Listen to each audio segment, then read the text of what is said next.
Hello అందరికీ. కంచాలమ్మ కూడబెడితే మంచాలమ్మ మాయం చేసిందని మా పతిగారితోని అట్లుంటుంది. ఆయన ఎంత పొదుపు చేయాలని చూసినా మేము మాత్రం ఖర్చు చేయడానికి రెడీగా ఉంటాం. అదేనండి, వర్షాకాలం పోయి చలికాలం వచ్చింది కదా, ఎక్కడెక్కడో ఉన్న ర్యాక్లో ఉన్న స్వెటర్లన్నీ నేను తీసినాక నా చిన్న కొడుకు మేము ఒక బ్యాగులో సర్ది పెడతా అన్నట్టు స్వెటర్లు, ఆ బ్యాగు నుండి అన్నీ తీసి ఇవన్నీ ఇరాక్ నుండి తెచ్చిండండి మా వారు.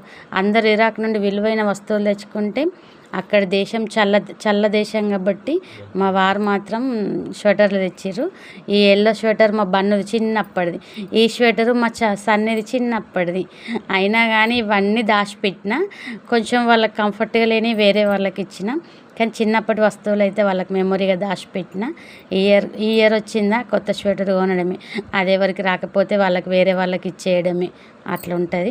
నా చిన్న కొడుకు అయితే బంగారు కొండండి, నాకు ఇబ్బంది అవుతుందని